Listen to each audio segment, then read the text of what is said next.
Live from WBFF TV in Baltimore, this is Breaking News. And we are coming on the air today with breaking news concerning the murder of a woman in Bel Air. Good afternoon, everybody. I'm Mary Bubala. And I'm Maxine Stryker in for Kai. The Harford County Sheriff's Office says they are in a position to provide information about a suspect, but that won't be coming now until 7:30 tonight. Keith Daniels live with what we expect to learn from all of this. Keith? Well, Mary and Maxine, we're live outside the Harford County Sheriff's Office. We were told to be here at 4 o'clock today for an update in the Rachel Morin homicide. They said they wanted to present, quote, important potential suspect information.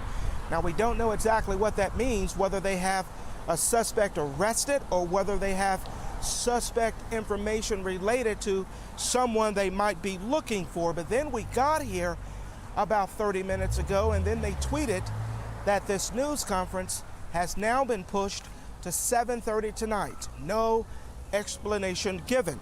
Now, Morin, a 37-year-old mother of 5, went for a walk on the Ma and Paw Trail in Bel Air August 5th. Now, when she didn't return home, investigators say her boyfriend reported her missing. The next day, August 6th, investigators say a volunteer searching for Morin found her body just off the trail. The body later identified as Morin. Now, more than a week after that startling discovery on the trail, again, we're waiting for the news conference for an update in this case. Again, that's scheduled for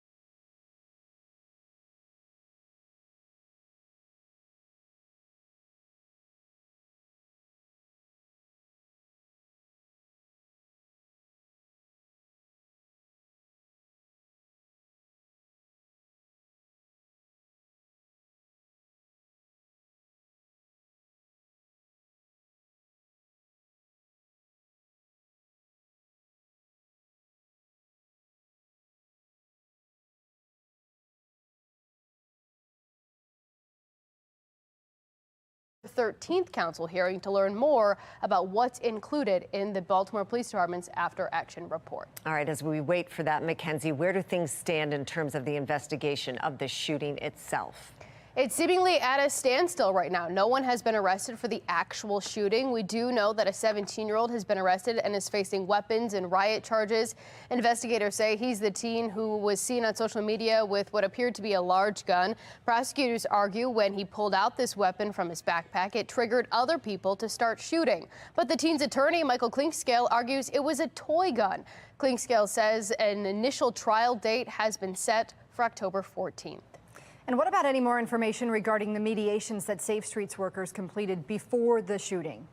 Yeah, that was a big part of the last council hearing. A lot of questions surrounding that. We know Monzi says 4 Safe Streets workers were at the Brooklyn Day celebration from about 9 o'clock to 11:30 that night.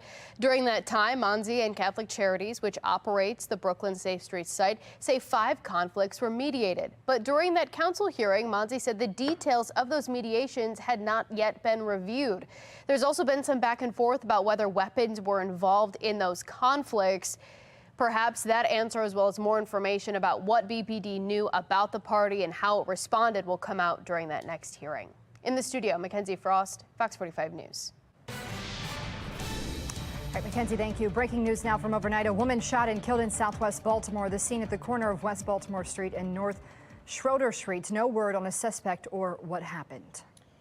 This week, a string of senseless violence striking innocent victims. From shootings to a deadly hit and run, Fox 45's Rebecca Pryor breaks down a series of traumatic incidents that have some residents looking to escape the city's constant crime. Rebecca?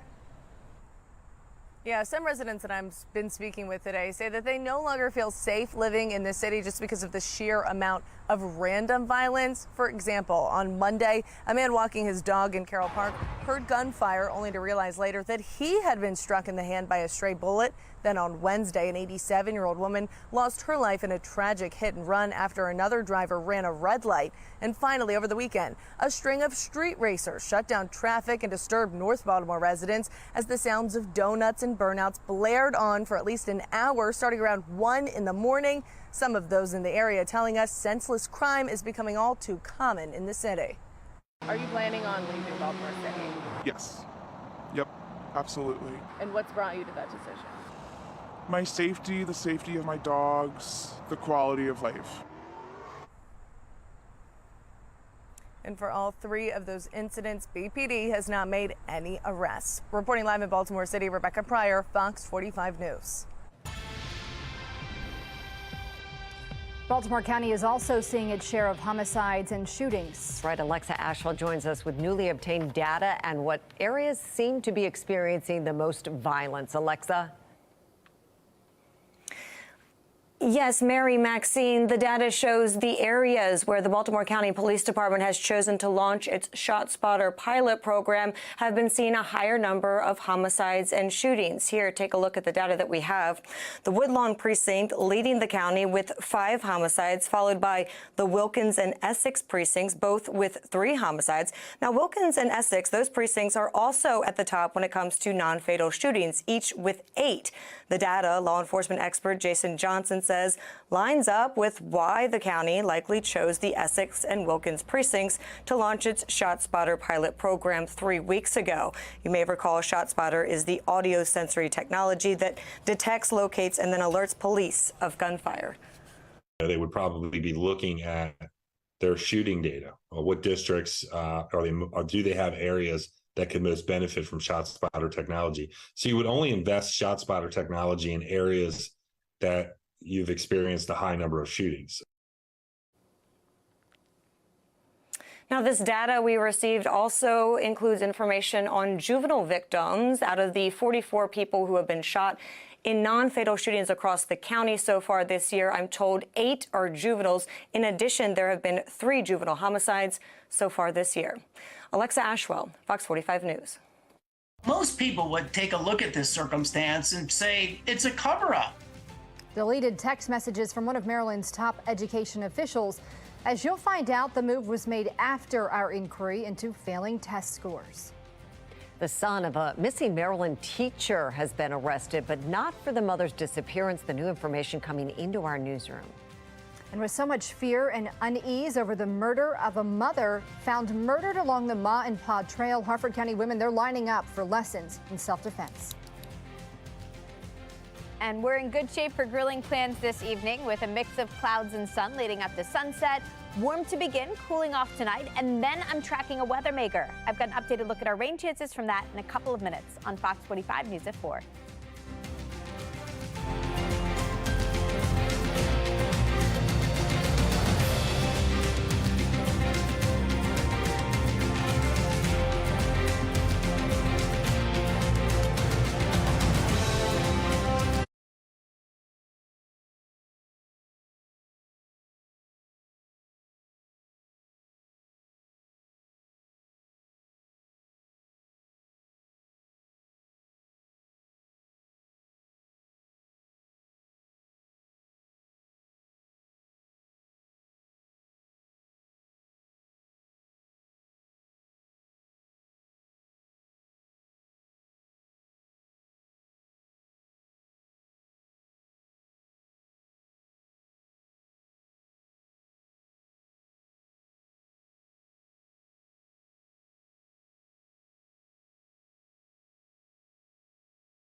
Fox 45 News, winner of 16 2022 Regional Emmy Awards, more than all other Baltimore news stations combined.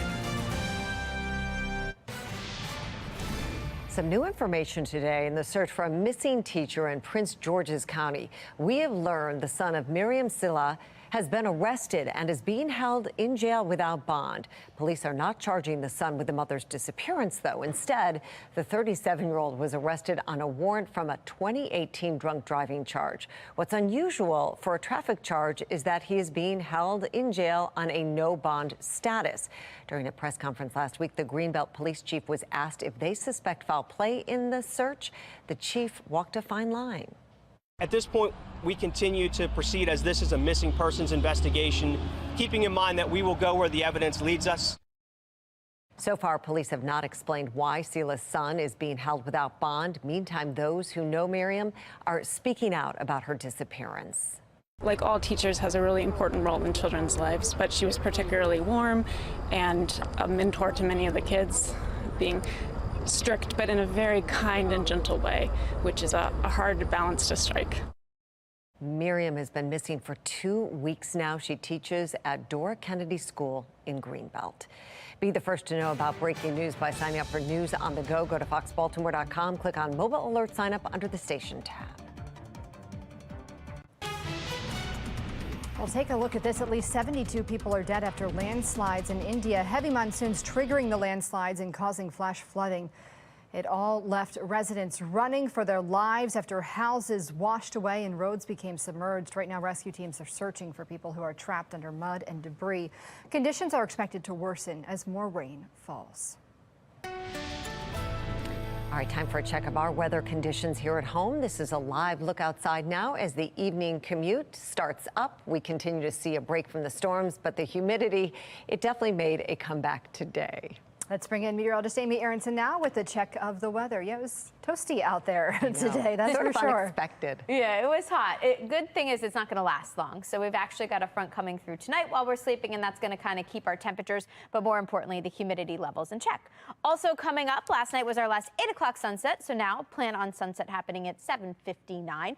In just 1 month, we push it to 7:12, not to be the bearer of bad news, but in 2 months, 6:25, and yeah, in 3 months, that's in November, 4:50. So we won't see an 8 p.m. sunset again now until May 1st in 2024. We are soaking up that sunshine now, though, leading up to sunset this evening. Blue skies dominating over the Inner Harbor. It is hot out there. We're currently at 88 degrees. I am tracking a few showers overnight tonight, and that's going to help us out with the heat and the humidity and usher in some breezy and some cooler conditions tomorrow, actually. And behind that, it's all sunshine for the remainder of the weekend. So we've got a pretty quiet weather pattern here. I am tracking one weather maker. That's a cold front off to our north and west.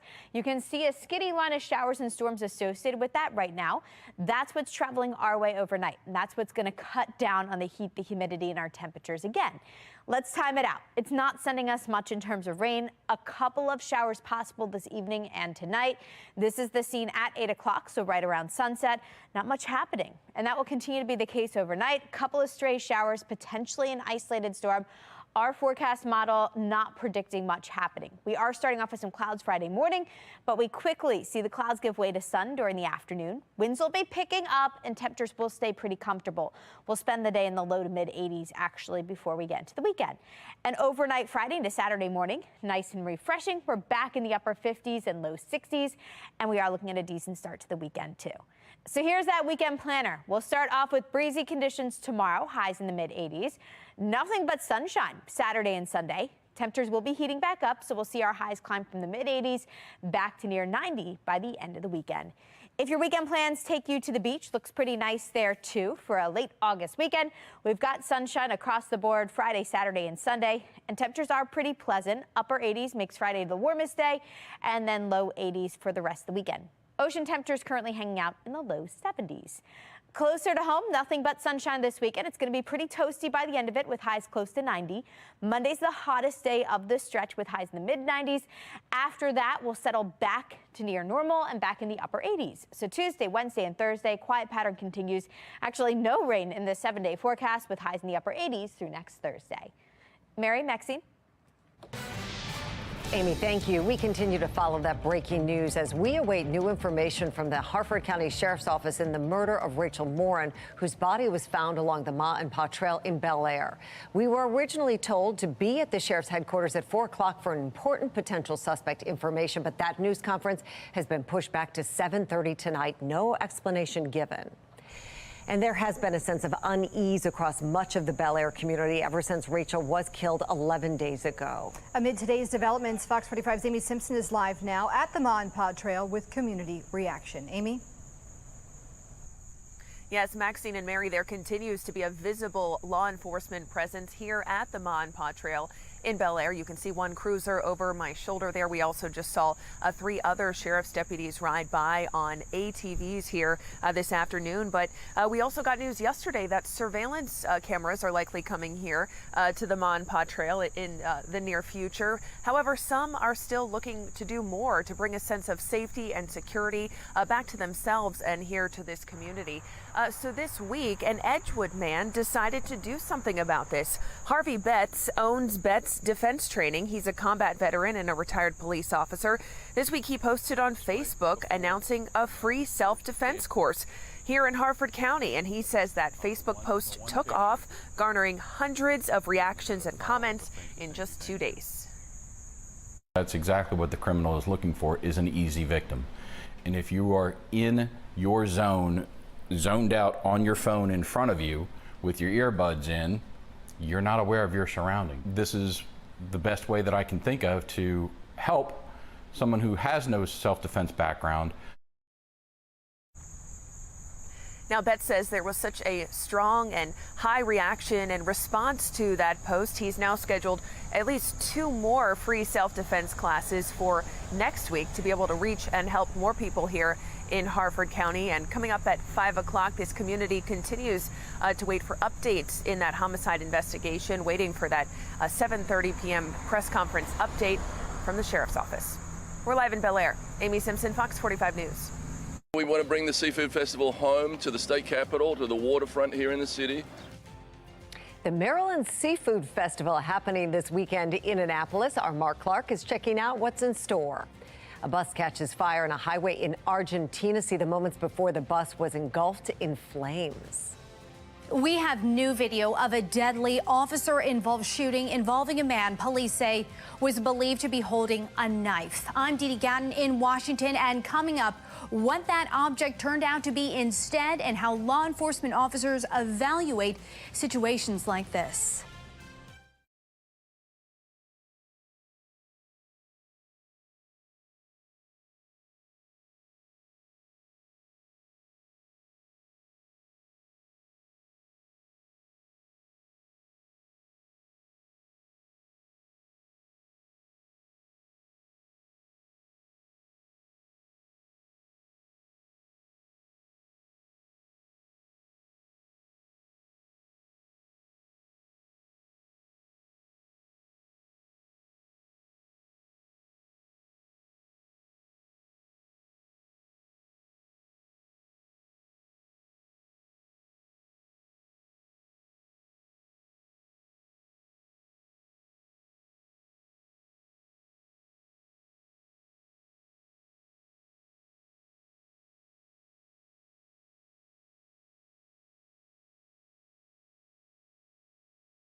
Traffic cameras capture a bus fire in Argentina. It happened yesterday in Buenos Aires. You can see the passengers rushing to safety moments before the bus is engulfed in flames. The fire then quickly spreads across multiple lanes of traffic.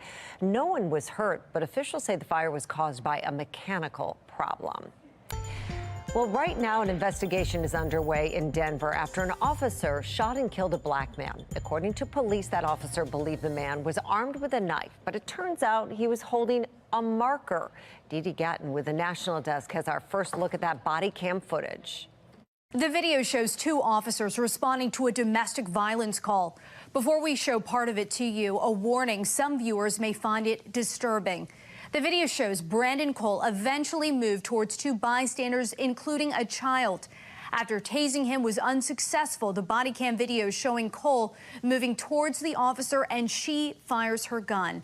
The officer says she thought Cole was holding a knife, which turned out to be a marker. While this incident is still being investigated, I spoke with the National Police Association's Sergeant Betsy Smith for her evaluation. I think in this Denver shooting, suicide by cop is one of the things the investigators will be looking at. And what they would look at is this man's history, you know, not just history with law enforcement, but his medical history, his mental health history. It's not what is in the person's hand that is the only thing we look at. What we also look at is the posture of the individual. We want to stress, we don't know if suicide by cop was a factor here. It's a term referring to when a person in mental crisis engages in behavior with a lethal weapon, or in this case, what appears to be a deadly weapon, towards law enforcement officers or civilians. The district attorney's office says it will review the use of force after investigators finish with the case.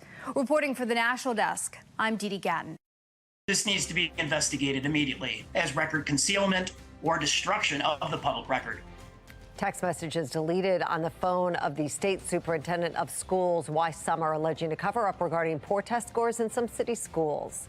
And word of an update coming tonight in the search for a killer. Fox 45 News is in Bel Air as police prepare to update the investigation into the murder of Rachel Morin.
Tonight, we're learning more about the 98 text messages deleted from the state superintendent of schools' cell phone. And as Project Baltimore's Chris Papps explains, it's leading some to say Mohammed Chaudhry should consider resigning. Most people would take a look at this circumstance and say it's a cover-up. Adam Andrzejewski is the founder of OpenTheBooks.com, a nonpartisan government watchdog group that last year filed 50,000 public records requests across all 50 states concerning how your tax dollars are spent. This is a failure of leadership. Andrzejewski is a public records expert. Yes. But he has never seen anything like this. 98 text messages, each one deleted from the taxpayer-funded cell phone of Maryland's top education official, State Superintendent Mohammed Chaudhry. And what Project Baltimore just learned about these deleted text messages, Andrzejewski says, is a big problem. The superintendent should consider resigning his position. On Monday, the State Board of Education issued this statement on its website concerning the text messages. The reason they're gone is because your superintendent's cell phone was set to automatically delete text messages after just 30 days. It's all his text. It's not just your 98 text. It's every text. It's all the text that he's using to conduct state business. We filed our initial public records request on April 10th. At that time, according to the metadata for the 98 text messages, 12 of them were not yet 30 days old. According to state law, as soon as we filed this public records request, at least these 12 messages should have been preserved. But they were not. They were deleted anyway. A problem that is addressed in this statement. Quote, the state board recognizes that text messages cannot be deliberately deleted after they are requested as part of a Public Information Act request. This needs to be investigated immediately as record concealment or destruction of the public record. So those records belong to the people. Project Baltimore, a few weeks ago, received the metadata for these 98 text messages sent or received by the superintendent. We filed a public records request for them on April 10th because we believe they could further shed light on why the state changed how it reports test scores of low-performing schools, which made far less information about those schools available to taxpayers and parents. That decision was made after FOX45 broke the story that 23 schools in Baltimore City had 0 students among those tested who scored proficient in math in 2022. In its statement, the Board of Education broke down Chaudhry's text messages this way. 2 were to administrative employees. 3 were personal numbers. 4 were with the director of the Center for School Safety. 24 were with another public official's personal number, and 62 were told were spam. The people in Maryland own those records. They paid for the creation of those records, and they need to be able to see those records. According to Maryland law, every government agency, at least once every 2 years, must review its document retention policy, which guides public officials on what records should be preserved and for how long. But the State Department of Education's policy has not been updated since 2006. The last time MSDE's record retention policy was updated, 17 years ago, the iPhone had not yet been invented. This policy doesn't even mention text messages. As a result of FOX45's reporting, the board said it will work with the state archives to determine how best to address text messages moving forward. But Andrzejewski said, it doesn't matter because the superintendent was using a taxpayer-funded cell phone to conduct taxpayer-funded business. He says those messages should not have been deleted. He didn't want to turn over information about how he was making decisions on what student test scores to post in the worst performing schools. That the victims here are students trapped in those failing schools and their families. If there were to be an investigation of the state superintendent's deleted text messages, it would most likely come from the Attorney General's office. So we sent the AG's office an email asking for comment, and we received a reply that simply said, the Attorney General does not confirm or deny the existence of an investigation. We will stay on this rapidly developing story and have more in the coming days. I'm Chris Pabst, and this is Project Baltimore. And this brings us to our question of the day. Should Mohammed Chowdhury's contract be renewed for a second term? The poll just went live. To make your voice heard, head to foxbaltimore.com/vote. A year ago, Mayor Brandon Scott began his guaranteed income program. The idea behind it, give low-income families a check every month with the hopes of turning their circumstances around. Megan Gillen is checking in with the taxpayers advocate about where the program stands. This week marks the one-year anniversary of the first payments in the Guaranteed Income Pilot Program, giving 200 low-income families in Baltimore $1,000 a month for 2 years. Taxpayer watchdog David Williams says it's an expensive program. $4.8 million over the next 2 years, and then $500,000 to administer it. And we don't know if it's going to be successful. And therein lies the problem, is that the monitoring of this program isn't going to happen until after the 2-year pilot program is up. Has it worked in any other cities who have tried it? Not really, and that's why this is something relatively new in this country since 2020, and this was really in response to the pandemic, is that a lot of people lost their income, and this was a supplement, and this money has no conditions to it. So basically, this is cash, and you get to spend it on whatever you want. Williams went on to talk about his other concern, that a nonprofit is administering this program. You can hear the entire interview on foxbaltimore.com. I'm Megan Gillen, Fox 45 News. Well, developing now, a representative for the Baltimore residents suing BGE is speaking out tonight, saying a request from the Maryland Public Service Commission is a win for those who don't want external gas regulators. The chair of the Public Service Commission requested that BG&E stop all installations until they issue their guidance and their order. So the good news for Baltimore and beyond, for the entire service region, is no one is supposed to be getting external regulators, period, until the Public Service Commission issues its guidance. Well, the Public Service Commission held a hearing this week over the controversial regulators. Hundreds of Baltimore residents have been pushing back on external regulator installation around the city. The group saying the external regulators are unsafe and will cost residents more money and will damage historic buildings. BGE denies those claims and says they are actually safer than indoor regulators. A temporary restraining order blocking installation will expire in September. At least 111 people are now confirmed killed in the Maui wildfires. Roughly 1/3 of the burn zone had been searched as crews continue the recovery mission today. More than 1,000 people remain unaccounted for as families grieve, many questioning why the island's emergency sirens weren't activated. Officials feared that would have made it worse. Do you regret not sounding the sirens? I do not. The sirens, as I mentioned earlier, is used primarily for tsunamis. Had we sounded the siren that night, we're afraid that people would have gone Malka. And if that was the case, then they would have gone into the fire. Hawaii's Attorney General will review official decisions in response to the wildfires. Meanwhile, Hawaii Electric is being questioned for not shutting down power lines as high winds created dangerous fire conditions.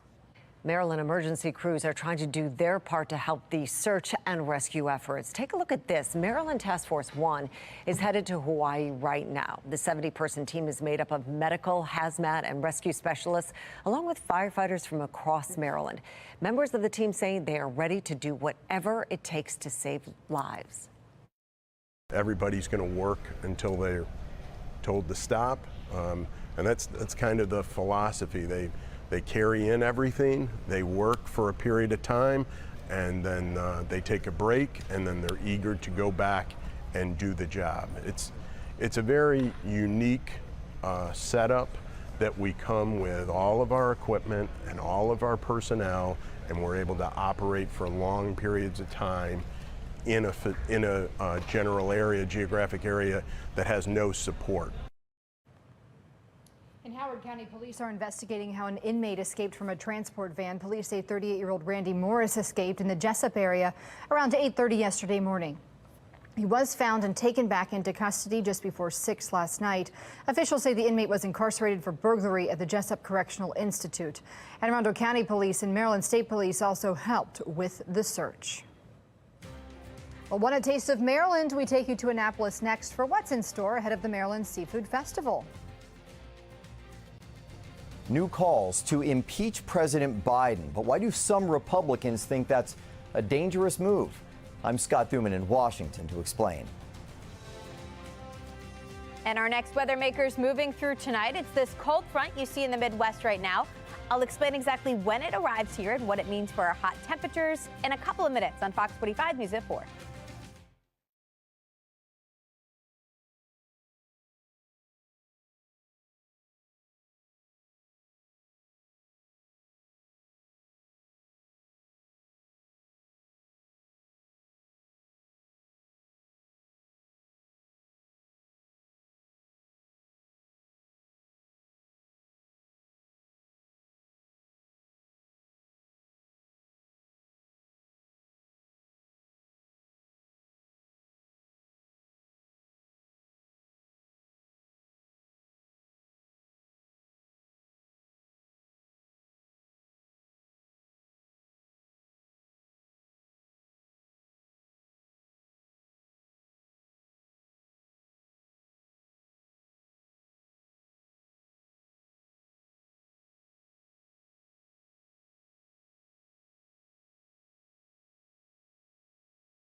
I love a crab cake. Who doesn't love a crab cake? And the crab soup cook-off, that's always fun. But just having that kind of energy, you know, that sort of seafood energy here on one of the most famous waterfront cities in America is a real huge thing for me. Fox 45 News speaking with the mayor of Annapolis this morning ahead of this weekend's Maryland Seafood Festival. Be More lifestyle host Mark Clark is in Annapolis learning how to make some famous crab cakes. That's right, I have Jeremiah and I have Rhea, and we are going to talk about the food. So Jeremiah, first give us the logistics. Oh yeah, so before we get into the food, we're going to have some great cocktails. We have our Deep Eddy Crushes, we have our Jameson and Gingers, we have our Yingling and Miller Lights and Blue Moons.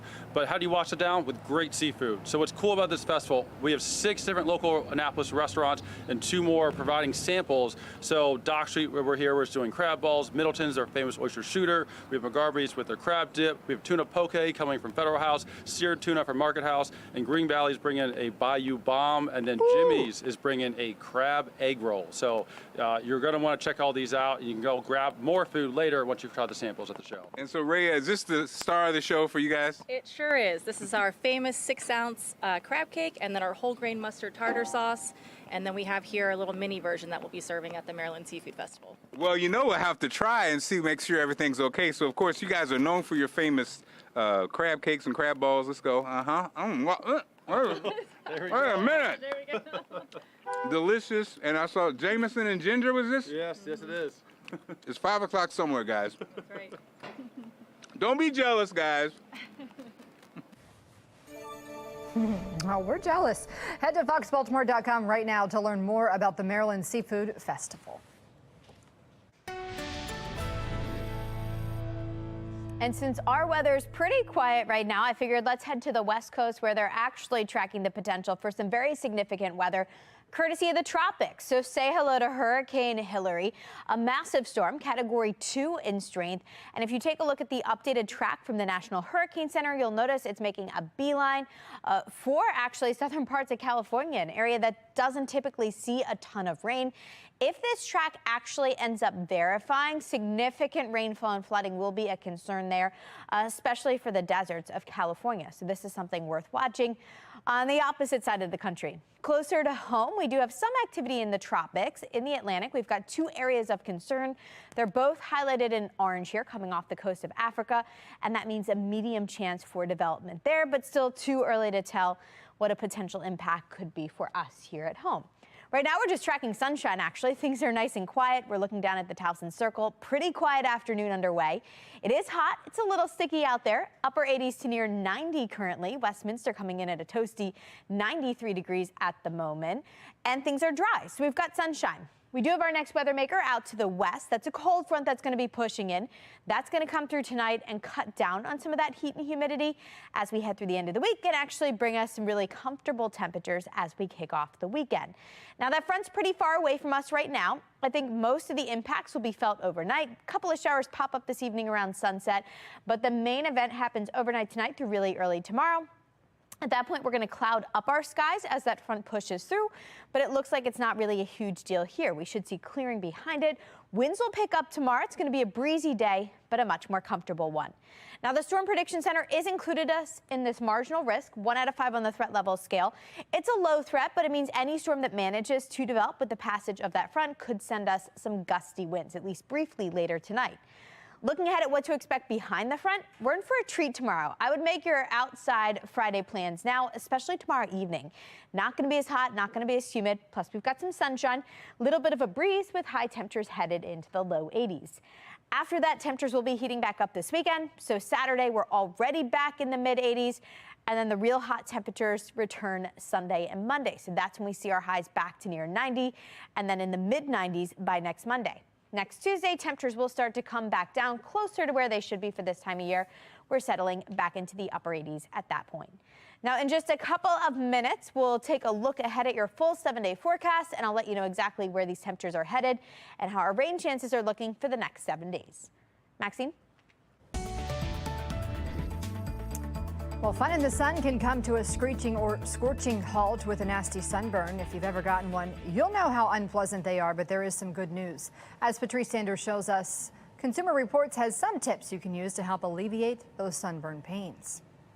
Getting a sunburn is never fun. Your skin feels like it's on fire, and anything that touches you hurts, not to mention the potential long-term health effects. Every time you get a sunburn, it ages your skin and it increases your risk for skin cancer. Preventing sunburns should be priority number 1 by wearing sunscreen and covering up.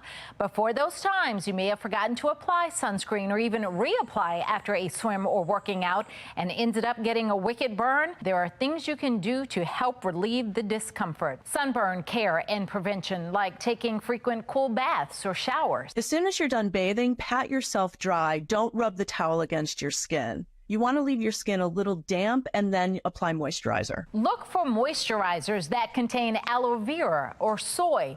Since getting burned inflames the skin, taking an anti-inflammatory like aspirin or ibuprofen can help reduce swelling and alleviate any discomfort.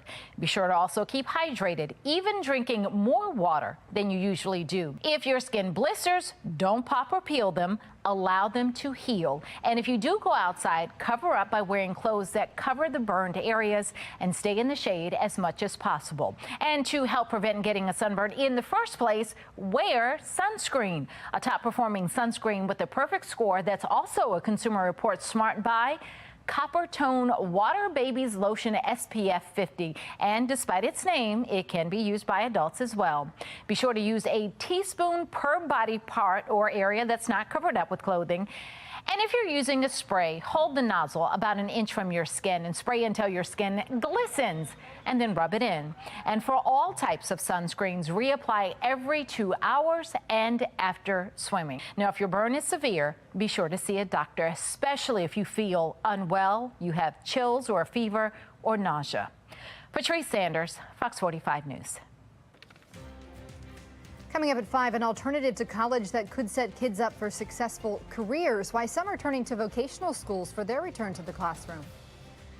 And could President Biden face impeachment? Next, why some conservatives are pushing for his removal from office.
Back now with live pictures of the U.S. Capitol. Some conservatives pushing for the GOP to begin an impeachment inquiry over President Biden.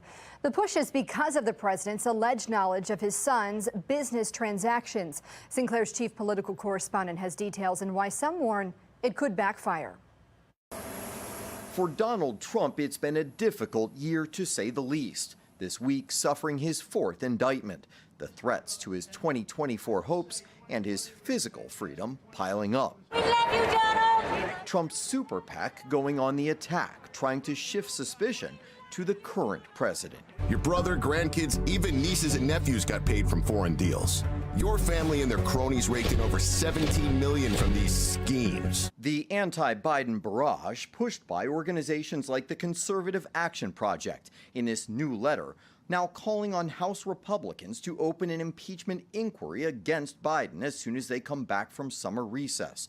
The conservative campaigns having an impact. 65% of voters in a recent poll said they believe the Justice Department steered the investigation of Hunter Biden to protect him and the president, including 51% of Democrats. Where's the truth? You've got to get to the bottom of the truth. And the only way Congress can do that is go to impeachment inquiry that gives Republicans and Democrats the ability to get all the information. Calls for impeachment are becoming common in Washington and perhaps retaliatory for Trump's two impeachments, with Republicans threatening to do the same to the head of the FBI, Homeland Security, and Attorney General, and of course, President Biden, who for years has proclaimed his innocence. I've never discussed my business or their business, my sons or daughters, and I've never discussed them. If there is proof the president broke the law, the House Republican committee investigating has yet to find it. And not all Republicans support impeachment. Minority Leader Mitch McConnell, among others, hesitant. Impeachment ought to be rare, he warned. This is not good for the country. Worried it could distract from their larger agendas and strategies to try and win in 2024. In Washington, I'm Scott Thuman. Here's a look at a very quiet 7-day forecast. Besides overnight tonight, we really have no rain chances to talk about. Going to be a little breezy and more comfortable tomorrow behind that cold front that's pushing through overnight. We're back in the mid-80s. We'll stay that way through Saturday. After that, the heat is back. We're talking 90s again, starting on Sunday, taking us into early next week. The sunny, dry, rain-free, storm-free stretch will actually take us all the way through next Thursday with pretty seasonable August temperatures, too. We'll spend the second half of next week in the upper 80s. Maxine?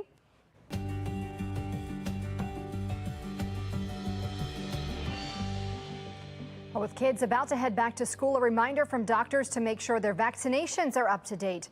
COVID cases are rising, and they warned we could be heading into a triple-demic of COVID, the flu, and RSV. I think school is going to be a challenging time coming back, and we're going to see more COVID increasing, as well as other respiratory illnesses. Well, the push to get kids vaccinated comes as schools across the country battle chronic absenteeism. Recent data shows more than a quarter of students missed at least 10% of school during the 2021 to 2022 academic year. FOX45 is your back-to-school headquarters. We're compiling all of the things busy parents need to know to prepare for a great school year. Just click on the QR code on your screen to check out all of the stories we've posted so far. Coming up on FOX45 News at 5, an update is coming on the Rachel Morin investigation, what we know about the case ahead of a press conference tonight. And overdoses and relapses, they spike every summer. What you need to know to protect loved ones battling addiction.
Well, we are expecting an update on the Rachel Morin case tonight, the latest as Harford County officials promise to share potential suspect information.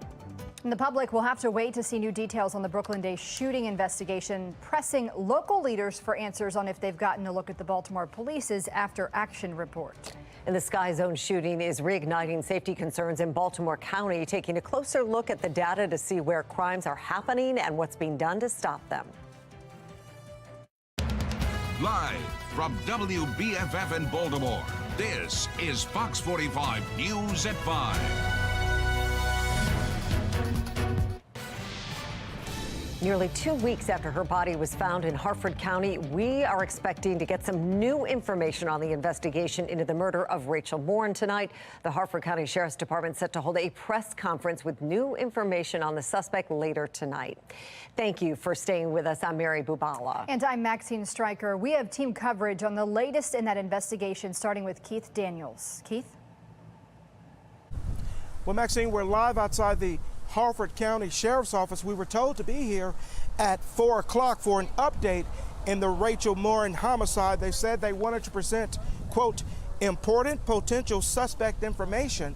Now, we don't know exactly what that means, whether they have a suspect that they've arrested or whether they have suspect information as to a possible individual that they're looking for. But then when we got here, they told us that this news conference had been pushed to 7:30 tonight, with no explanation given. Now, Morin, a 37-year-old mother of 5, went for a walk on the Ma and Pa Trail in Bel Air August 5th. When she didn't return home, investigators say her boyfriend reported her missing. The next day, August 6th, investigators say a volunteer searching for Morin found a body just off the trail. The body later identified as Morin. Now, more than a week later, that startling discovery on the trail. Now, again, we're waiting for an update in this case, again scheduled for 7:30 tonight. Well, live now at Harford County Sheriff's Office, Keith Daniels, Fox 45 News. Keith, thank you. Well, the Bel Air and Harford County community has been on edge for the past 11 days, ever since Morin's body was found and law enforcement launched a homicide investigation. Let's go live to Amy Simpson. She's at the William Street lot where Morin's car was originally found by investigators. Amy? Yeah, Mary, this community following this case closely, all as people continue to use the Ma and Pa Trail here in Bel Air. I'm told it's well loved, and that was on display this afternoon. You could see people here biking, walking their dogs, even going for runs this afternoon, all as we saw at least 4 sheriff's deputies here with a visible presence on ATVs. Earlier this week, we also learned that surveillance is coming here to the Ma and Pa Trail. As you heard Keith say, it's been 12 days since that local mother was first reported missing by her boyfriend, and now 11 days since that body was found just off of this popular public trail here in Bel Air. And this community is waiting for a break in this case, likely waiting for some closure as well and a sense of security brought back here to Bel Air, hoping for some answers to come tonight at 7:30. We're live at the Ma and Pa Trail. Amy Simpson, Fox 45 News. Amy, thank you. For our full coverage on the case, the latest developments from tonight's press conference and more, head to foxbaltimore.com.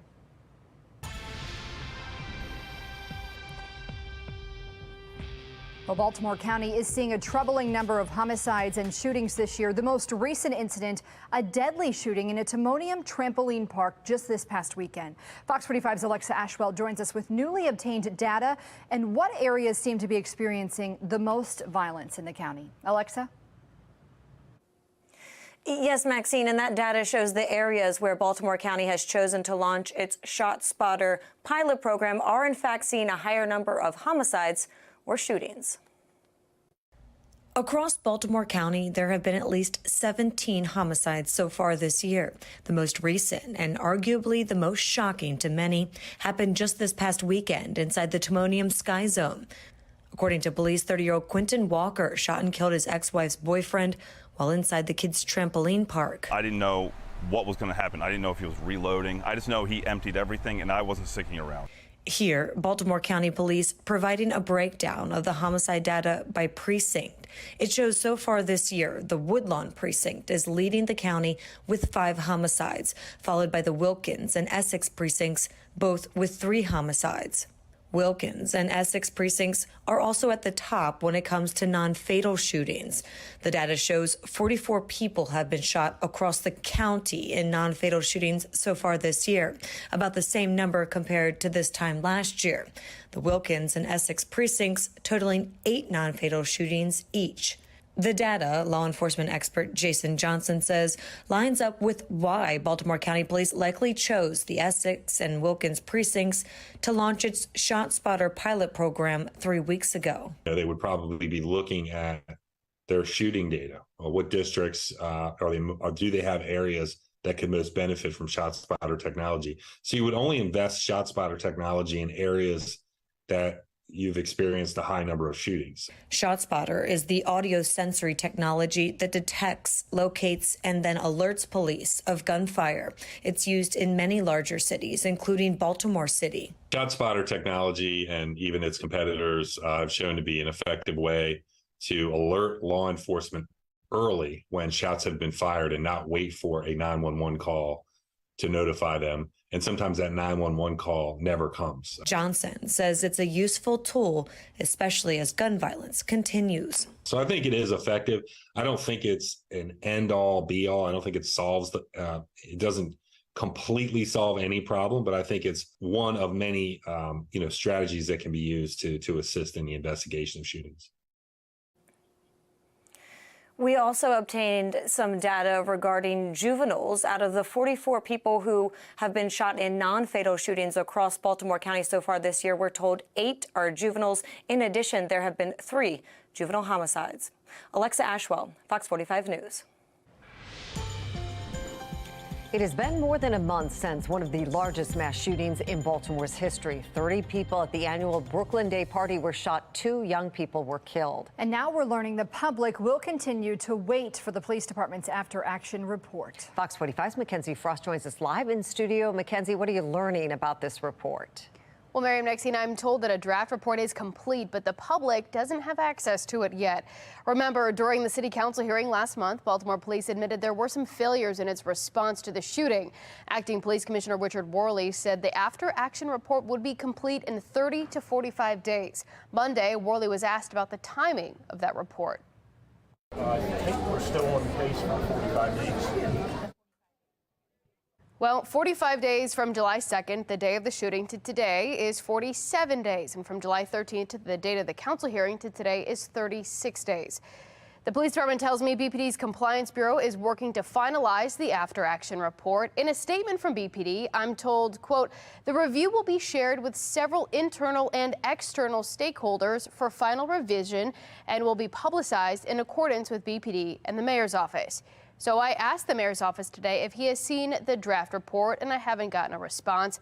I also reached out to Councilwoman Felicia Porter, who represents the Brooklyn community, and Councilman Mark Conway, who chairs the Public Safety Committee, to find out if they've seen copies of the draft report. So far, we haven't gotten a response. So as it stands now, it appears as if the public will have to wait until the September 13th council hearing to learn more about what's included in that report. And so we will wait and see where things stand. Where is the investigation of the actual shooting at this point? It's a big question, and it's seemingly at a standstill right now. No one has been arrested for the actual shooting. A 17-year-old has been arrested and is facing weapons and riot charges. Investigators say he was the teen who was seen on social media with a large weapon. Prosecutors argue when he pulled the gun out of his backpack, it triggered people to start shooting. But the teen's attorney, Michael Clinkscale, argues that was a toy gun that you could see in that video. Clinkscale also says an initial trial date has been set for October 14th. And what about any more information regarding the mediations that Safe Streets workers completed before the shooting? That was another big topic of the last council hearing, right? A lot of questions about it. We know Monty says 4 Safe Streets workers were at the Brooklyn Day celebration from about 9 to 11:30 that night. During that time, Monty and Catholic Charities, which operates the Brooklyn Safe Streets site, say 5 conflicts were mediated.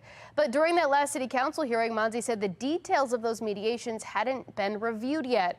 There's also been some back and forth about whether weapons were involved in the conflicts. We'll have to wait and see if more answers are clarified clarified during that next hearing, as well as what BPD knew about the party. That city council hearing is scheduled for September 13th. Live in the studio, Mackenzie Frost, Fox 45 News.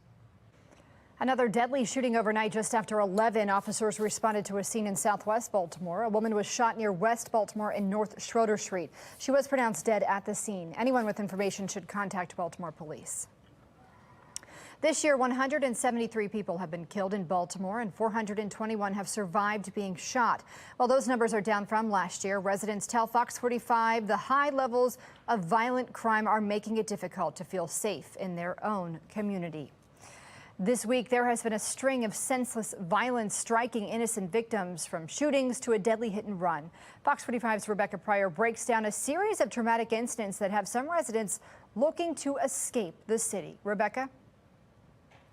Yeah, Maxine, some residents that we've been speaking with say they no longer feel safe living here, whether they're out going for a drive or going for a walk. These circumstances show anyone can fall victim to crime in Baltimore City. At Carroll Park in southwest Baltimore, a casual stroll in broad daylight, disrupted by a stray bullet. A BPD press release revealing in the middle of the afternoon on Monday, a 23-year-old man was walking his dog inside Carroll Park when he heard gunfire and realized he was shot. The victim hit in the hand and expected to recover, a close call that could have ended much worse. Very crazy. The incident, a troubling one for Brittany and her dog Domino, who walk the park daily. They were just walking their dog, minding their business, and then wound up shot. I'm actually very shocked about that. Just up the road in northwest Baltimore, another innocent victim struck by senseless crime. 88-year-old Barbara Logan losing her life in a tragic hit and run after another driver ran a red light. Police still searching for the person responsible. I heard this bang. The deadly collision overheard by 87-year-old Clarence Hall. There's so much stuff going on in the city. Who believes random crime in Baltimore City is becoming all too common. That's the problem I got. How come there's so many guns out here? And over the weekend, a string of street racers shutting down traffic and disturbing residents living along North Avenue in Mount Royal. The sounds of donuts and burnouts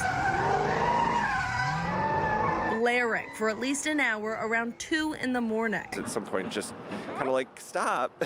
It was so loud. One person living nearby who asked we not identify them. It kept me from feeling at peace and at home. Claiming this is just the latest incident stripping their sense of safety. Are you planning on leaving Baltimore City? Yes. Yep, absolutely. And what's brought you to that decision? My safety, the safety of my dogs, the quality of life.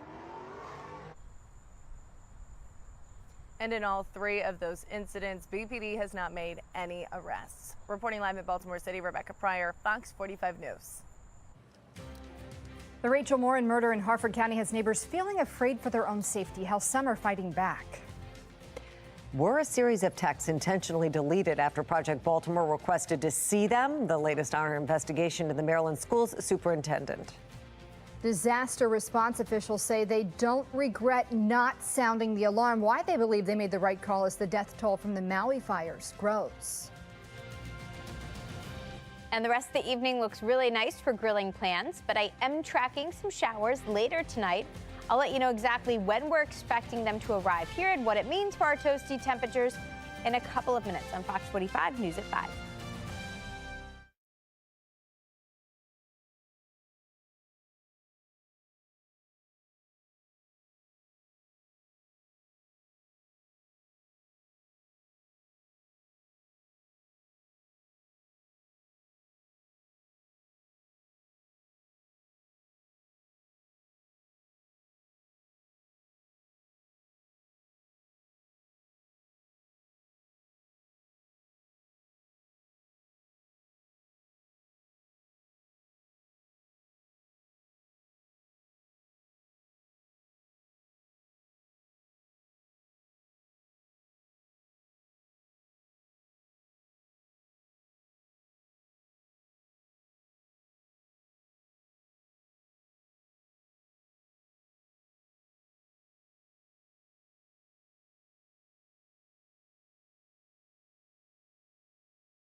Developing now, a representative for the Baltimore residents suing BGE is speaking out tonight, saying a request from the Maryland Public Service Commission is a win for those who don't want external gas regulators. The chair of the Public Service Commission requested that BG&E stop all installations until they issue their guidance and their order.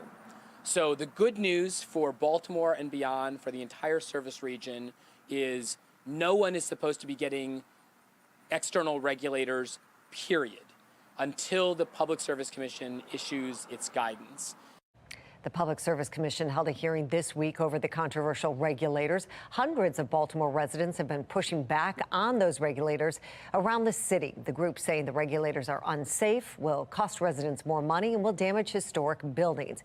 BGE denies those claims and says they are actually safer than indoor regulators. A temporary restraining order blocking installations will expire in September.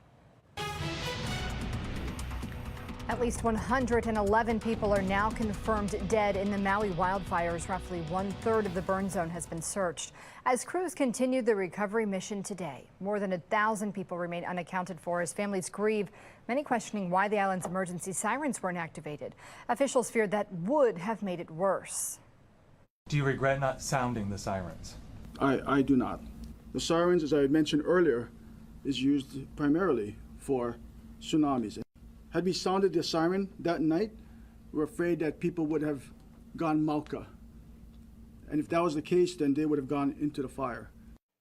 Hawaii's Attorney General will review official decisions in response to the wildfires. Meanwhile, Hawaii Electric is being questioned for not shutting down power lines as high winds created dangerous fire conditions.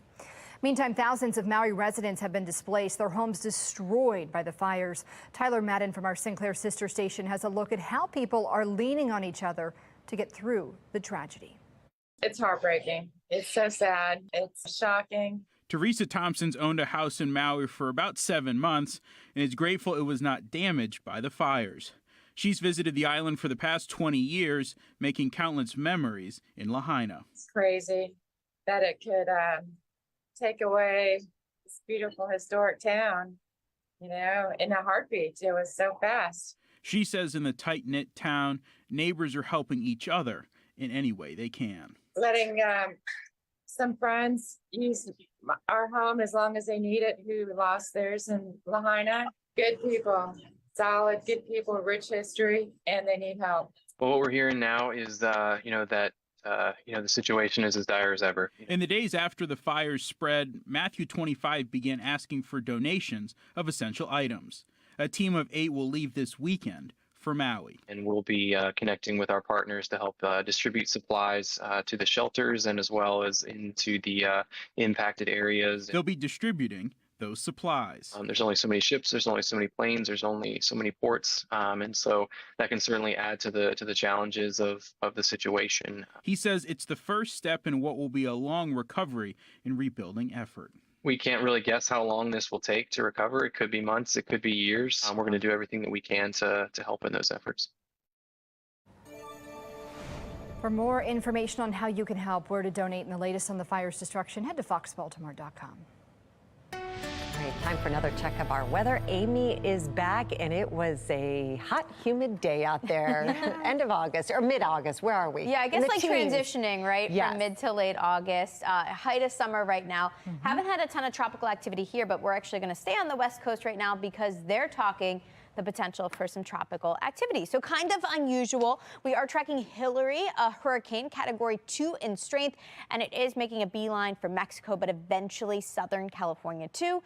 Yes, this is kind of unusual, and it could be actually pretty devastating there. If you take a look at the track, you'll notice National Hurricane Center has it weakening some by the time it reaches Southern California, but still an unusual setup, and it could send them some significant rainfall in the days ahead.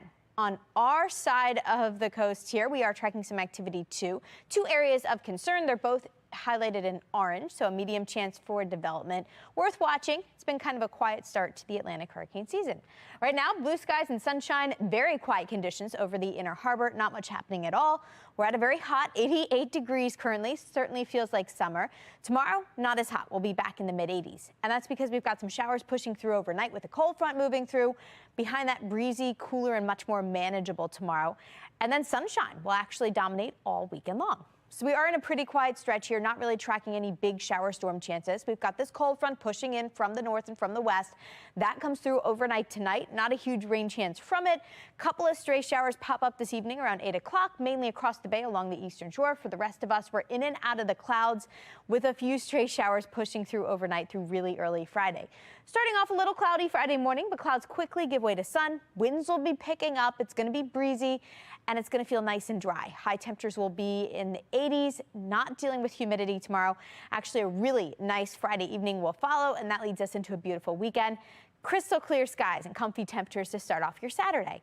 So if you are itching for some pool time, I know summer quickly coming to an end for the kiddos. This weekend looks fantastic for it. We've got 3 sunny days ahead of us, mid-80s Friday and Saturday, little hotter on Sunday with highs close to 90.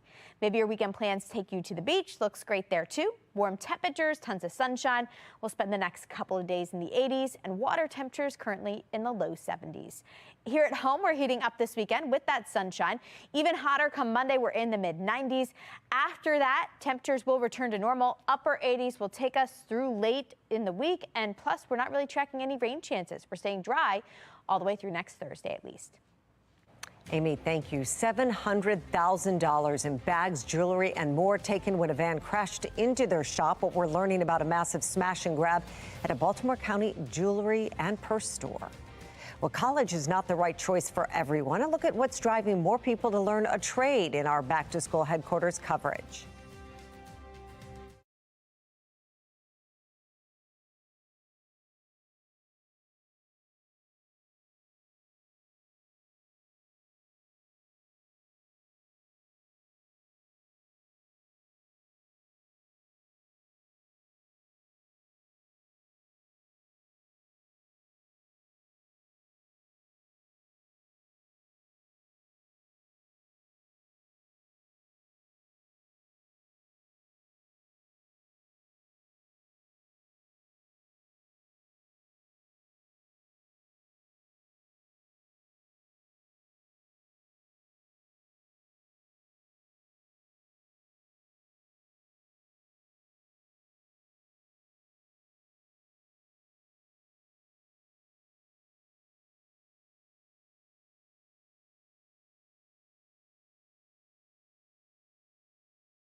Well, it is back to school season, and while many college-age kids are headed back to campus, some are taking a different route.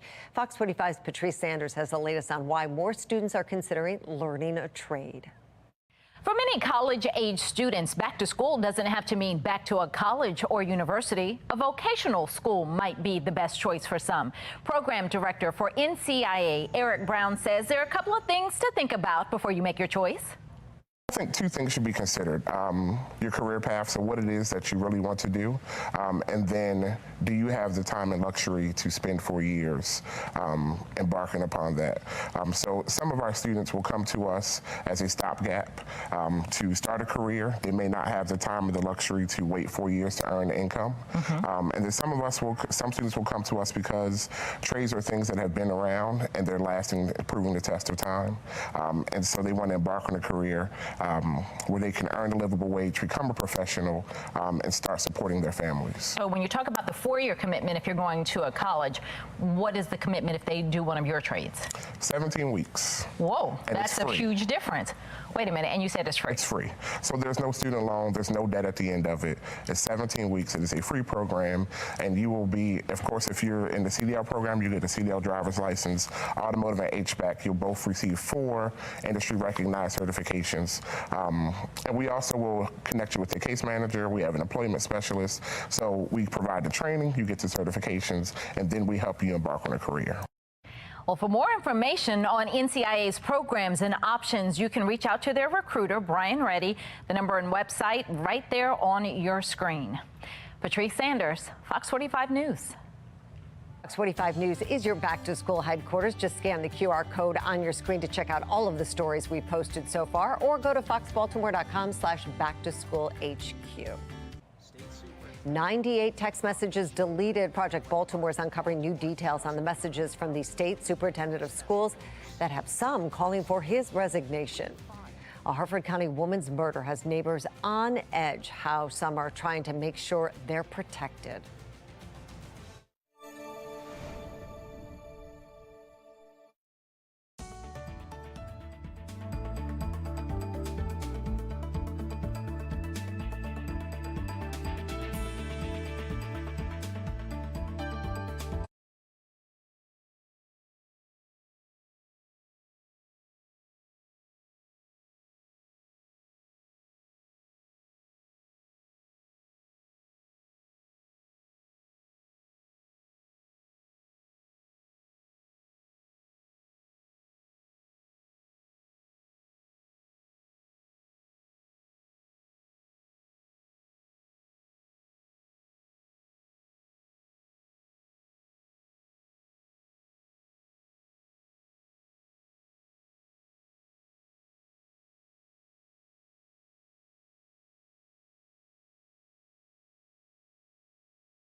Conference tonight revealing more information about that investigation into Rachel Morin's death. That press conference supposed to start at 4, but was pushed back 3 hours without any explanation earlier tonight. Well, today's developments come amid a sense of unease across much of the Bel Air community. Fox 45's Amy Simpson has the story of a Harford County man who's looking to change that. There's been a visible law enforcement presence here at the Mon Pa Trail in Bel Air for the last week and a half. And just yesterday, news that surveillance is coming to the area as well. But some are still looking to do more to bring a sense of safety and security back to their community. Even if they didn't know her personally, much of Harford County now knows Rachel Morin's name. It's tragic with any homicide, and especially somebody so young with so many kids. It's just horrific. It's one of those things that hits home to say, all right, now we need to do something. Harvey Betts says he served in the Marine Corps. I'm a combat veteran. Is a retired Baltimore City police officer. Wait. A chunk of that time in law enforcement spent as a canine handler. I know. Betts now owns a self-defense and weapons handling training business. But as a husband, father, and grandfather, he says he has loved ones who use the Mon Pa Trail, where some in the community are on edge, waiting for closure after the body of a local mother was found a week and a half ago. I think the sense of security is the biggest thing. Betts deciding to do something with his expertise to empower the community. The OODA loop is observe, orient, decide, and act. And that's the process that everybody goes through. Betts posting on social media this week, announcing he'd be offering a free 90-minute self-defense class. This is non-weapons related. That post taking off.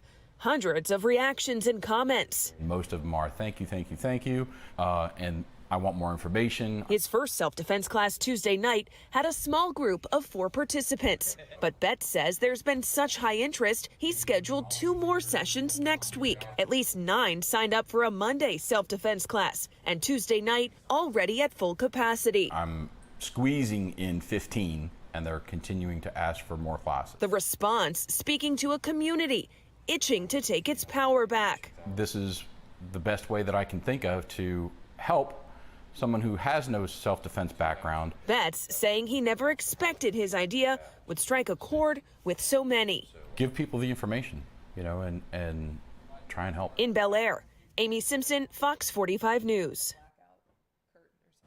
Meantime, the Harford County Sheriff's Office continues to ask for help from anyone who was at or around the trail in the day Morin's body was found. You can call 1-888-540-8477 or send an email to rmtips@harfordsheriff.org. Baltimore County Police are looking for suspects who stole more than $700,000 worth of merchandise from a Pikesville jewelry store and a luxury purse store above it. According to police, the group crashed a van into Radcliffe Jewelers early yesterday morning. They grabbed high-end bags, jewelry, and more before running off, leaving the van behind. Brady Benton, who works next door to Radcliffe, says he saw the aftermath. We're in a pretty nice area. You don't really like to see that kind of stuff happen. You could tell somebody broke in some way, shape, or form, and after looking a little further, you could tell it was a lot of force with a car to get into their buildings. There is a $2,000 reward for information that leads to an arrest and charges in this case. Anybody with information should contact Baltimore County Police. Well, this week marks 3 years of the Guaranteed Income Pilot Program. The plan gives 200 low-income families in Baltimore $1,000 a month. This morning, Fox 45 spoke with taxpayer watchdog David Williams, who says it's impossible right now to tell what type of impact this program is having. $4.8 million over the next 2 years, and then $500,000 to administer it. And we don't know if it's going to be successful. And therein lies the problem, is that the monitoring of this program isn't going to happen until after the 2-year pilot program is up. Williams says that a major concern is that the $1,000 can be used on anything, and it's difficult to make sure people are really using it on necessities like food and housing. You can watch his entire interview on foxbaltimore.com. Well, GOP leaders in Montgomery County pushing for stricter term limits. In 2016, voters decided to limit their county executive to 3 years in office, but now there are calls to bring that limit down to 2. Here in Baltimore, voters also recently approved term limits for the mayor, comptroller, and city council. Those go into effect next year, setting the limit to 2 4-year terms. While some leaders in government have voiced concerns over the change, representatives from the local government accountability group Peace say term limits are necessary. Baltimore is a majority Democrat city who voted overwhelmingly, over 70%, in favor of term limits, which was question K. It's not a partisan issue. We know that the majority of Americans on nationwide polls, over 90%, approve of term limits. It's bipartisan, and it's about, the individuals. Government is a role for the people. You're supposed to work for the people for a certain amount of time. It's not supposed to be, an entrenched type of career. Limits say people who have already served in a position for 2 terms will still be able to serve their community in a new role. For example, somebody who has spent 8 years as comptroller could still run for mayor or city council.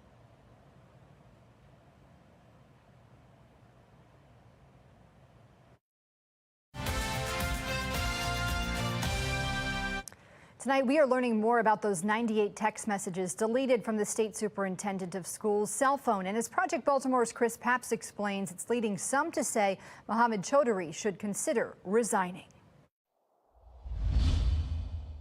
Most people would take a look at this circumstance and say it's a cover-up. Adam Andrzejewski is the founder of OpenTheBooks.com, a nonpartisan government watchdog group that last year filed 50,000 public records requests across all 50 states concerning how your tax dollars are spent. This is a failure of leadership. Andrzejewski is a public records expert. Yes. But he has never seen anything like this.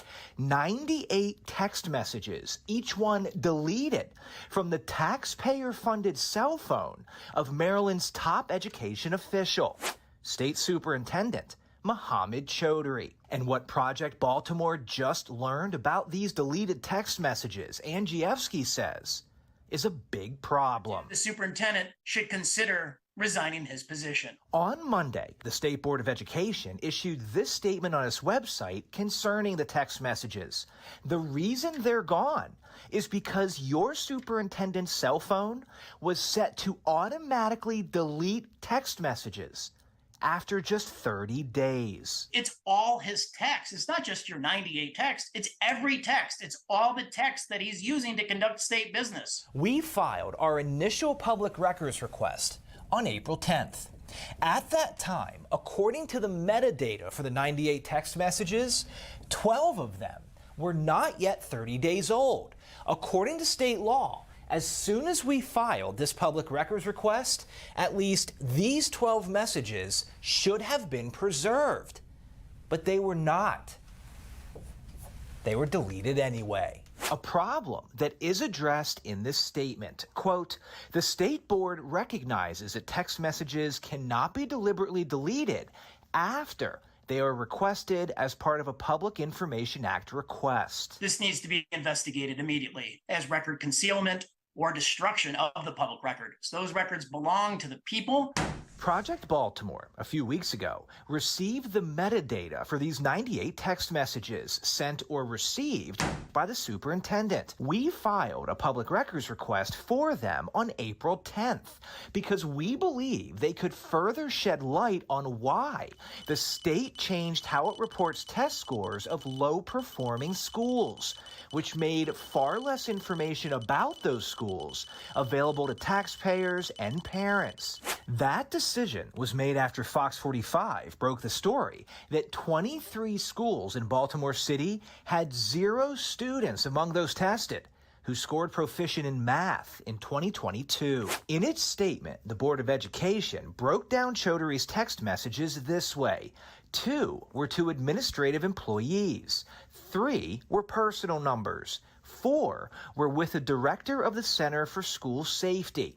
24 were with another public official's personal number, and 62 were told were spam. The people in Maryland own those records. They paid for the creation of those records, and they need to be able to see those records. According to Maryland law, every government agency, at least once every 2 years, must review its document retention policy, which guides public officials on what records should be preserved and for how long.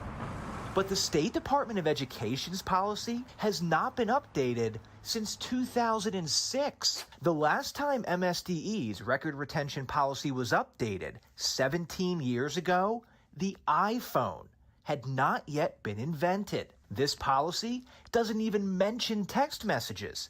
As a result of FOX45's reporting, the board said it will work with the state archives to determine how best to address text messages moving forward.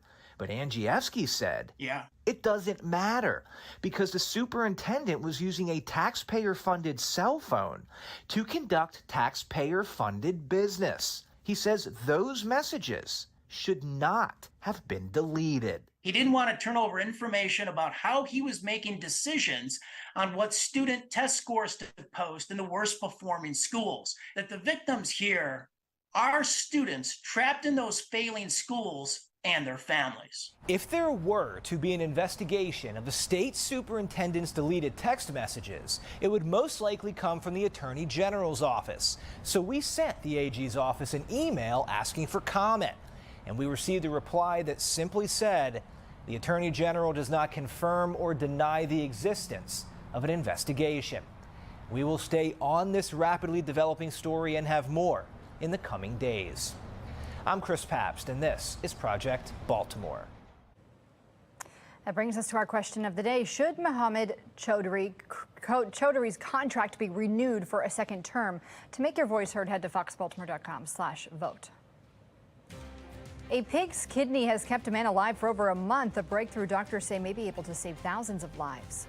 Summer, a very tough time for those struggling with addiction. I'm Liz Bonus. We explain why and how those who support those in recovery say we need to continue that process. It is just ahead. And here comes our next weather maker. A cold front is pushing in from the west. I'll explain exactly when it arrives here and what it means for our hot temperatures in a couple of minutes on Fox 45 News at 5.